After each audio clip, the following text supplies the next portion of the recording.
आप छात्र हो, आप बेहतर पढ़ाई करना चाहते हो। एक बेहतर छात्र को बनने के लिए सबसे महत्वपूर्ण शरीर का कौन सा अंग है जो उसको विकास करने की जरूरत पड़ती है? बताओ। माइंड, मस्तिष्क।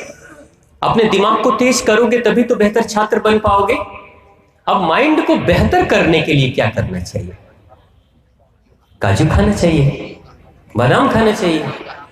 आप इंटरनेट पे, यूट्यूब पे देखोगे, वीडियो में देखोगे, आप टीवी पे देखोगे, काजू खाओ, बादाम खाओ, तो ये खाओ, तो वो खाओ, 50 चीजें खाओ। क्या खाओगे?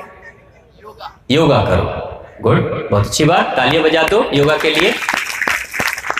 और क्या करना चाहिए दिमाग को तेज करने के लिए? मान लो अगर हम कहते हैं काजू खाना चाहिए, तो बेचारे वो बच्चे जो बहुत अमीर घर के हैं, खूब काजू घर में है, चलो काजू खा लेंगे। बेचारे वो बच्चे जो नहीं, जिनके पास पैसे हैं, वो कहां से काजू खाएंगे? तो दिमाग को तेज करेंगे कैसे? आप अपना दिमाग तेज करना चाहते हो? कितने लोग चाहते हो दिमाग तेज करना? छोटे बच्चे भी चाहते हैं। देखो, बहुत बढ़िया, अच्छी बात। देखो, दिमाग तेज कैसे होगा? दिमाग तेज करने के लिए क्या करना? बस एक सिस्टम समझ लो। दिमाग की कुंजी, जैसे आपके घर में टीवी है ना, टीवी का रिमोट कंट्रोल कहीं और होता है और टीवी कहीं और चलती है। रिमोट कंट्रोल को छूकर आप टीवी के चैनल को बदल सकते हो। उसी तरीके से बिना दिमाग को छुए हुए दिमाग को तेज कर सकते हो। कैसे करना? आप विज्ञान में आपने पढ़ा है, चित्र देखा है दिमाग का, और आपने चित्र देखा है अपने पेट का।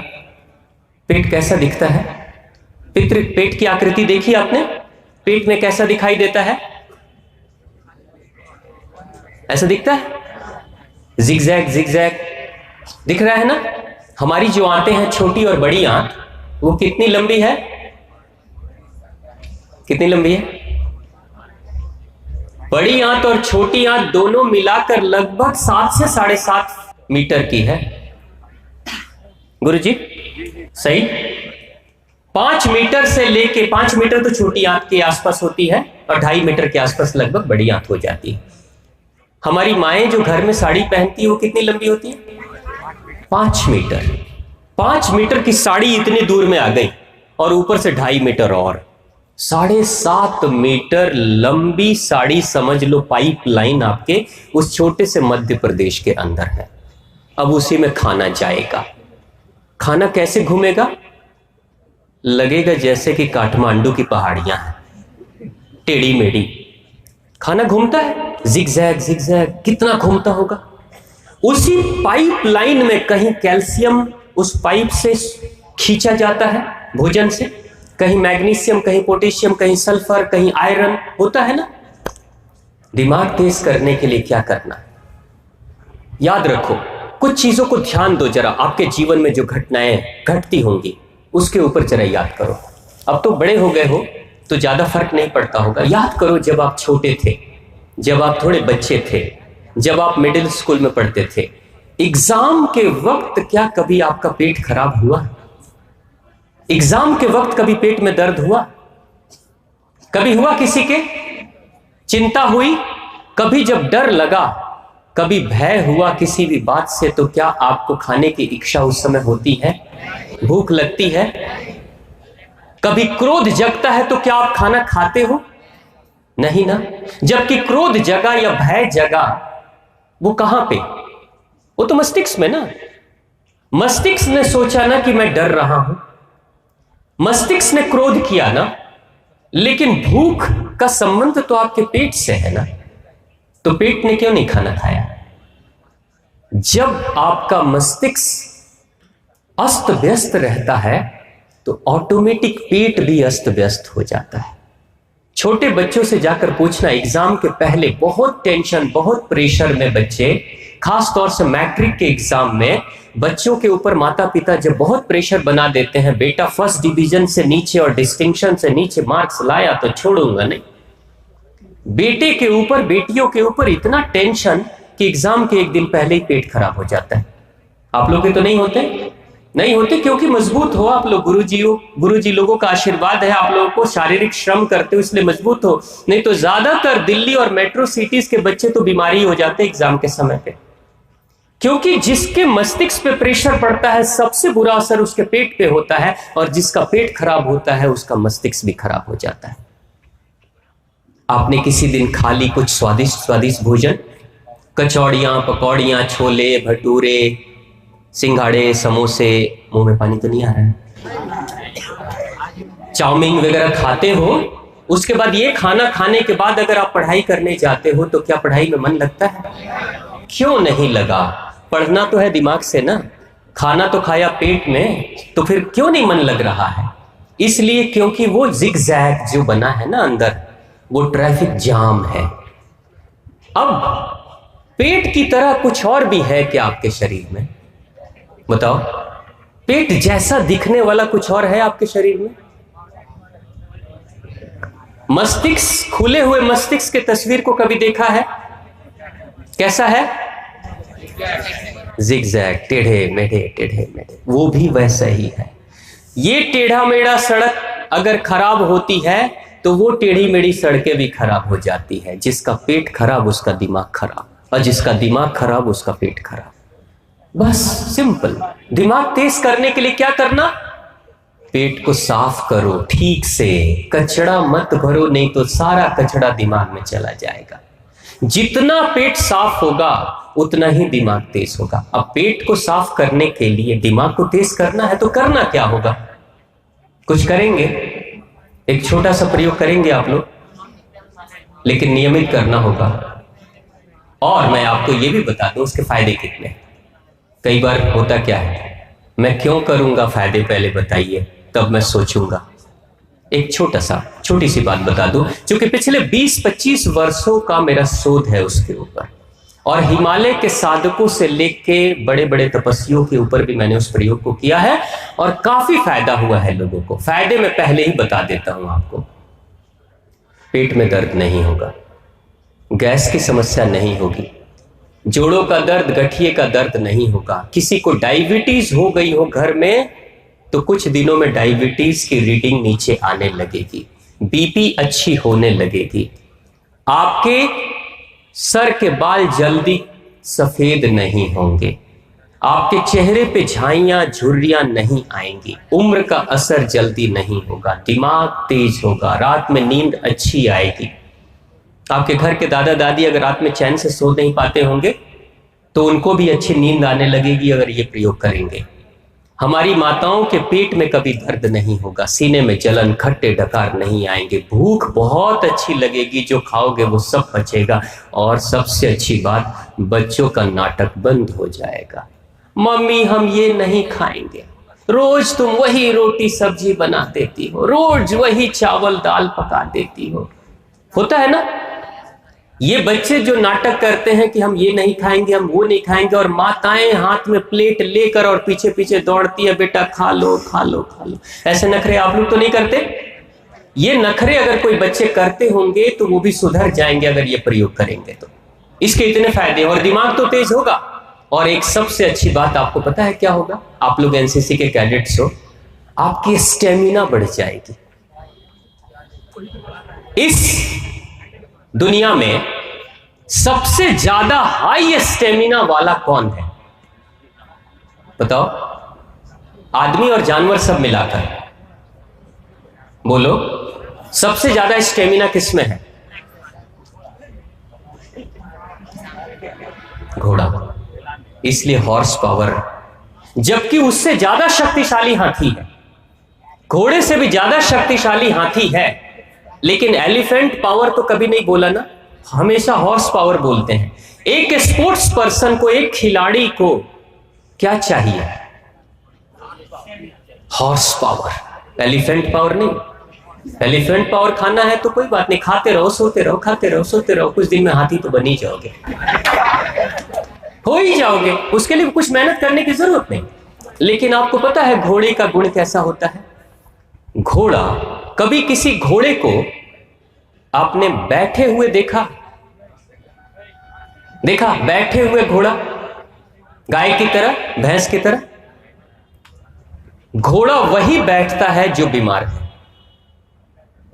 लेकिन आर्मी वालों के घोड़े को कभी आप बैठे हुए नहीं देखोगे, या तो घोड़ा खड़ा रहेगा, नहीं तो गिरा हुआ रहेगा। बिल्कुल गिरा हुआ। अगर फंस गया, चोट लग गई, गिर गया तो गिरा हुआ है, और नहीं तो खड़ा है तो खड़ा है। बीच में बैठा हुआ स्थिति में कभी घोड़ा नहीं रहता है, सो लेता है उसी में। क्यों? इतनी शक्ति है उसके अंदर, घोड़े के अंदर। घोड़े के अंदर स्टेमिना होती है। घोड़े के अंदर स्टेमिना कैसी होती है? घोड़ा जब दौड़ता है ना, घुड़सवार, घोड़े को अगर मारना हो तो सबसे आसान तरीका पता है घोड़े को मारने का क्या है? न चाकू मारो, न गोली मारो, न जहर दो, 10 किलोमीटर दौड़ा कर लाओ और खूंटे में बांध दो, कुछ देर में मर जाएगा। बस इतना ही से मर जाता है घोड़ा। जो अच्छे घुड़सवार होते हैं आर्मी के लोग, वो घोड़ों को दौड़ाते हैं। घोड़ों के लिए ही सिर्फ वही एक जानवर है जिसके लिए अस्तबल बनता है, कोर्टयार्ड बनता है ना। आपने देखा होगा बड़े बड़े बांस के बाउंड्रीज बनाकर और घेरे में घोड़े को छोड़ दिया जाता है। एक जो फौजी होता है घोड़े की सवारी कर कर दौड़ा कर जब आता है तो उस अस्तबल में, उस बड़े से ग्राउंड में घोड़े को छोड़ देता है। घोड़ा दौड़ते रहता है, दौड़ते रहता है, दौड़ते रहता है, और धीरे धीरे धीरे धीरे धीरे धीरे शरीर की गर्मी शांत होती है और तब जाकर घोड़ा एक जगह पे खड़ा होता है। यानी घोड़े को रुकने के लिए भी, जब घुड़सवार पीठ से उतर जाता है उसके बाद भी घोड़े को रुकने के लिए कम से कम 10 मिनट, आधे घंटे, 1 घंटे की जरूरत पड़ती है उसके इंजन को शांत करने के लिए, तब जाकर घोड़ा रुकता है। अगर खूंटे पे बांध दिया आपने ना गाय और भैंस और बकरियों की तरह, तो तुरंत मर जाएगा, सफोकेशन हो जाएगी, दम घुट के मर जाएगा वो, क्योंकि दौड़ नहीं पा रहा है। जैसे ट्रक का इंजन धीरे धीरे गर्म होता है और धीरे धीरे ठंडा होता है, उसी तरीके से घोड़े का इंजन भी धीरे धीरे गर्म होता है और धीरे धीरे ठंडा होता है। ये स्टेमिना है उसकी। और घोड़े की खासियत कैसी है? घोड़े के घुड़सवार क्या कहते हैं? घोड़े के घुड़सवार सबसे ज्यादा खुश इस बात से रहते हैं कि घोड़ों को बैलों की तरह बार बार हाँकने की जरूरत नहीं पड़ती। एक बार पीठ पे एक लात मारते हैं, धीरे से अपने पैरों से इशारा करते हैं, घोड़ा दौड़ने लगता है, दौड़ते रहता है, सरपट भागते रहेगा। 2 किलोमीटर, 3 किलोमीटर, 4 किलोमीटर, 10 किलोमीटर आराम से भाग रहा है। फिर उसको यू टर्न मारो, फिर 10 किलोमीटर आराम से दौड़ रहा है, थकता ही नहीं वो। इसलिए इतना स्टेमिना है उसमें। स्टेमिना इसलिए इतना है क्योंकि हमारे जो लंग्स है ना, फेफड़े, ये मधुमक्खियों के जाले की तरह इसमें छोटे छोटे छिद्र होते हैं। उन्हीं छिद्र के अंदर ऑक्सीजन भरी रहती है, जिसका ये लंग्स जितना ही ब्लॉक रहता है उतना ही कम स्टेमिना उसकी होती है। और जितने ही छिद्र खुले रहते हैं इंसान के और जितनी ज्यादा ऑक्सीजन भरी होती है उतनी ज्यादा स्टेमिना उसकी बढ़ जाती है। योग प्राणायाम कराने में कराया क्या जाता है? सांसें तो लेना और छोड़ना। हर बार हर सांस जब कपालभाति करो, अनुलोम विलोम करो, कोई भी प्राणायाम करो, तो सांसें लोगे और छोड़ोगे तो उससे क्या होगा? अंदर के जो छिद्र ब्लॉक है कार्बन डाइऑक्साइड के कारण से, कार्बन डाइऑक्साइड हटेगी, ऑक्सीजन भरेगी और आपके अंदर की स्टेमिना बढ़ जाएगी। बस स्टेमिना बढ़ाने के लिए योग प्राणायाम करते हैं। लेकिन इस लंग्स का, अगर किसी को दमे की शिकायत है तो दमे की शिकायत सिर्फ फेफड़े के कारण से नहीं होती है। दमे की शिकायत बड़ी आंत के अंदर की गंदगी के कारण से, बड़ी आंत की गंदगी से जाम है अगर वो आंत, तो फेफड़ा जाम हो जाएगा, सांस लेने में दिक्कत होनी शुरू हो जाएगी। यानी अगर किसी को दमे की शिकायत हो रही है, इसका मतलब उस इंसान का पेट ठीक से साफ नहीं हो रहा है, बस सिंपल, और कोई कारण नहीं है। उसका पेट ठीक साफ करने लगो, दमे की शिकायत खत्म हो जाएगी, फेफड़े की समस्याएं खत्म हो जाएगी। तो हम क्या करेंगे? अपने शरीर को स्वस्थ रखने के लिए, अपनी स्टेमिना को बढ़ाने के लिए, क्योंकि मैं कई ऐसे प्रोग्राम भारत के फौजियों के साथ भी मैंने किया है, भारत के जो ट्रेनिंग के फौजी होते हैं खास तौर से, उनके साथ में उस प्रयोग को किया और बड़े अद्भुत परिणाम मिले हैं। आप भी करेंगे, आपके जीवन में 1 महीने अगर सिर्फ आपने कर लिया, 1 महीने में आपके जीवन में अद्भुत परिवर्तन आ जाएगा। और सबसे बड़ा परिवर्तन क्या आएगा? कई लोगों को आपने देखा होगा, सुबह जब सोकर उठते हैं ना, तो शक्ल देखने से ऐसा लगता है कि 12 बज गया अभी ही। सुबह भी चेहरा लटका हुआ, दोपहर में तो लटकाएंगे, शाम को भी लटका हुआ। जीवन में कोई उत्साह नहीं, कोई खुशी नहीं। कई लोगों से पूछा जाता है, खुश क्यों नहीं रहते हो? क्या है जो देखकर खुश हो? सुबह भी रोना, शाम को भी रोना, दोपहर में भी रोना। आप अगर ये प्रयोग करोगे, आपके मन में बड़ी खुशी आएगी, अंदर से बड़ा उत्साह आएगा, हर कार्य को उत्साह से करोगे। तो वो बहुत छोटा सा प्रयोग है, आप सभी कर सकते हो। क्योंकि जो लोग, अब ये प्रयोग किनको करना है? जिनकी उम्र 15 वर्ष से ऊपर की हो गई है। आप सबकी 15 वर्ष से ऊपर वाली उम्र है ना?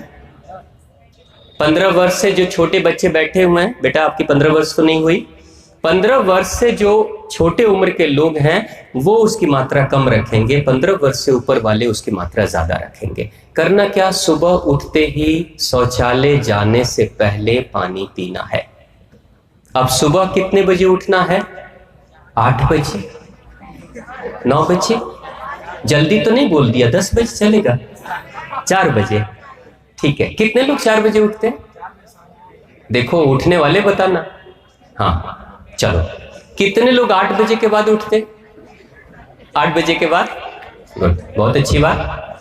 देखो क्यों सुबह बोला गया उठना, आपको पता है एक बात, आपके घर में तो अच्छा है, कोई सभी लोग स्वस्थ हैं, कभी कोई मरीज, हार्ट अटैक का मरीज अगर कोई हो ना, जिसकी बीपी बढ़ी हुई है, जिसको दिल के दौरे पड़ने की शिकायत होती है, अगर वो इंसान, कभी कोई इंसान जिसको हार्ट अटैक की समस्या होती है, आपको पता है हार्ट अटैक अगर अटैक कभी पड़ता है, दिन में अगर किसी को हार्ट अटैक के दौरे पड़ते हैं तो बड़े धीमे दौरे होते हैं, दिन में इंसान कई बार बच जाता है, लेकिन रात्रि, आधी रात्रि के वक्त अगर किसी को हार्ट अटैक के दौरे पड़ जाते हैं तो उस इंसान के बचने की गुंजाइश कम रहती है, वो ज्यादा तेज स्ट्रोक लगता है रात्रि में।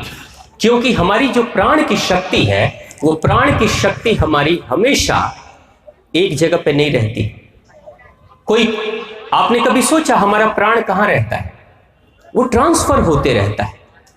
रात के, आधी रात के वक्त में हमारी प्राण की शक्ति हमारे फेफड़े और दिल के आसपास में होती है, प्राण की शक्ति यहां पे रहती है आधी रात के वक्त। इसलिए आधी रात के वक्त अगर दिल का दौरा पड़े तो प्राण की शक्ति बहुत तेज है, इसलिए दौरा भी बहुत तेज पड़ता है और बचने की गुंजाइश कम रहती है। आधी रात के वक्त प्राण की शक्ति यहां होती। अब आधी रात के बाद लगभग 3 बजे के बाद रात्रि में प्राण की शक्ति शिफ्ट होती है और चली जाती है बड़ी आंत में, और बड़ी आंत में जब शिफ्ट होती है तो बड़ी आंत की ऊर्जा बढ़ जाती है। अब सुबह के वक्त में जो गुरुओं ने कहा कि सुबह उठो, शौचालय जाओ, पेट की सफाई करो, क्योंकि बढ़ी हुई शक्ति के समय अगर पेट की सफाई, बड़ी आंत की सफाई करोगे तो बहुत आसानी से बड़ी आंत की सफाई हो जाएगी और शरीर की सारी गंदगी बाहर निकल जाएगी। इसलिए गुरुओं ने कहा कि सुबह उठकर जल्दी फ्रेश होना चाहिए। अब जो इंसान, अब वो प्राण की शक्ति बड़ी आंत में सिर्फ सुबह के 6:30 बजे तक रहती है, उसके बाद वो शक्ति ट्रांसफर होकर हमारे पेट में चली जाती है, खाने के लिए चली जाती है, भोजन के लिए चली जाती है। अगर 6:30 बजे से पहले कोई इंसान सुबह में उठकर अपने पेट की सफाई नहीं करता है तो उस इंसान को कब्ज की शिकायत हो जाएगी, फिर उस इंसान को डायबिटीज की समस्या हो सकती है, फिर उस इंसान को बीपी की समस्या हो सकती है, फिर उस इंसान को मानसिक रोग यानी डिप्रेशन की शिकायत हो सकती है शरीर की गंदगी के कारण से। तो उस शुद्धि के लिए सुबह में उठना बहुत जरूरी है। तो सवेरे जब उठते हैं तो उठते ही अगर सूरज के उगने से पहले उठ गए तो बहुत अच्छी बात। सूरज के उगने से पहले उठते हैं, 15 वर्ष से उम्र ज्यादा है, माताएं बैठी हैं, आप लोग के लिए भी है, बाबूजी लोग के लिए, सूरज के उगने से पहले अगर उठ जाते हो, जाड़े का दिन है, हल्का गर्म गुनगुना पानी कर लो और उसकी मात्रा कितनी होनी चाहिए? 1.25 लीटर। कितना? 1.25 लीटर कितना होता है पता है ना? 1250 ml, 1 लीटर और 250 ग्राम और 1 लीटर और 250 ग्राम और 1.25 लीटर पानी पीने की आदत आप डालो। लेकिन पहले दिन पियोगे तो जितनी तेजी से 1.25 लीटर अंदर जाएगा उतनी तेजी से 1.25 लीटर बाहर भी आ जाएगा। पहले दिन अगर ऐसा करोगे तो आपको क्या करना, धीरे धीरे मात्रा बढ़ानी है, धीरे धीरे, हाँ, नहीं तो उल्टी हो जाएगी। धीरे धीरे बढ़ाओगे, 1 दिन 2 दिन 4 दिन, मात्रा बढ़ाते बढ़ाते 1 हफ्ते में 1.25 लीटर पे चले आओगे आराम से। अच्छा, बिना कुल्ला किए पीना है।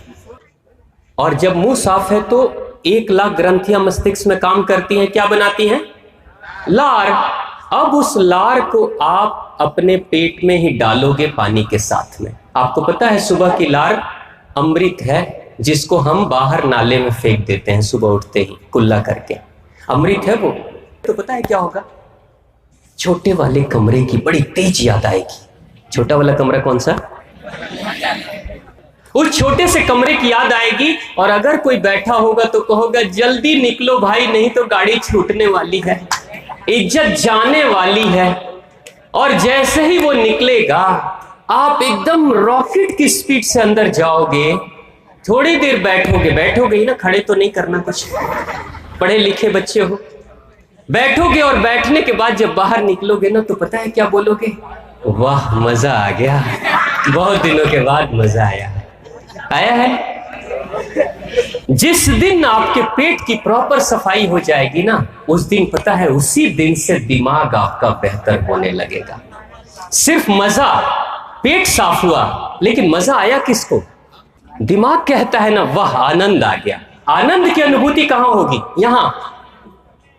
लेकिन साफ क्या हुआ? ये तो ये जिगजैग इसका साफ हो गया तो इसका भी जिगजैग साफ। ये है अपने दिमाग को बेहतर करने का सबसे सुंदर मंत्र। मैं भी आपकी तरह जब मैं इन प्रयोगों को नहीं करता था तो मेरे साथ भी बड़ी समस्याएं होती थी। पता है क्या होता था? आप लोग वाद विवाद प्रतियोगिता करते हो ना? आप लोगों ने भाग लिया स्कूल में, गुरुजी ने कितना सुंदर प्रतियोगिता कराया। वाद विवाद प्रतियोगिता क्यों कराना?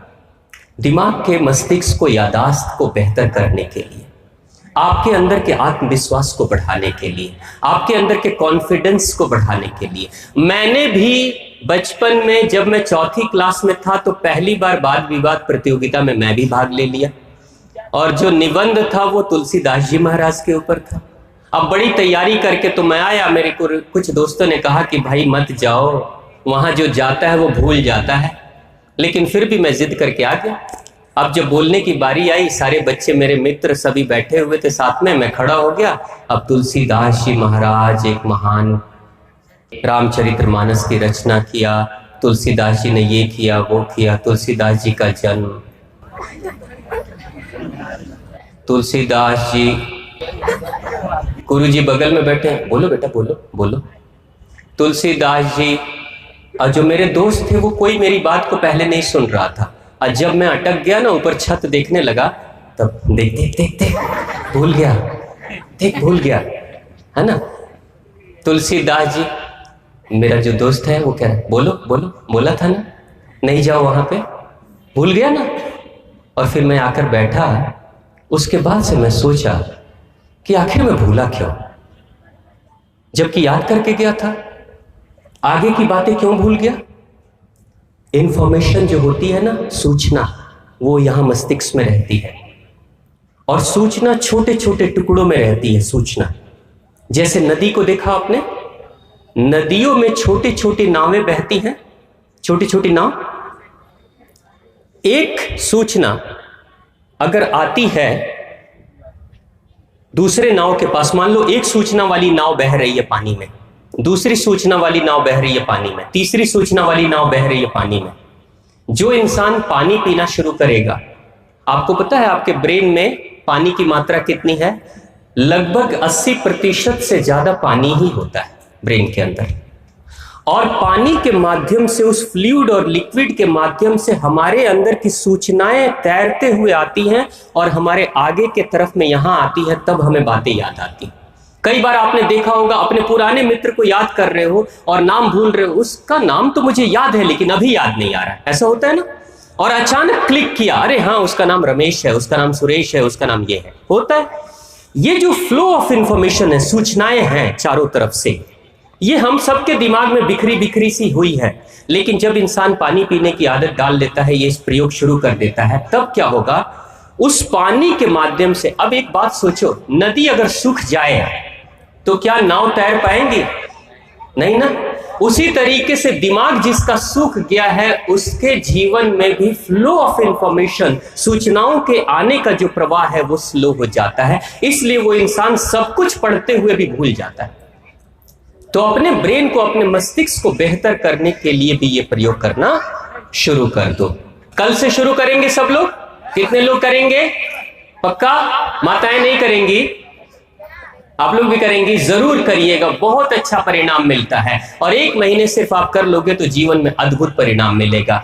और यही यही भगवान श्री राम को भी उनके गुरु ने सिखाया था। सिर्फ किताबों की शिक्षा मत ग्रहण करो, किताबों के साथ अपने शरीर को भी बेहतर बनाने की कोशिश करो, क्योंकि अच्छा छात्र वही होता है जिसका शरीर स्वस्थ और तंदुरुस्त होता है, और अच्छा छात्र वही होता है जिसका मन बेहतर होता है और जिसकी याददाश्त अच्छी होती है। निश्चित तौर से वो जीवन में बेहतर कार्य कर पाता है।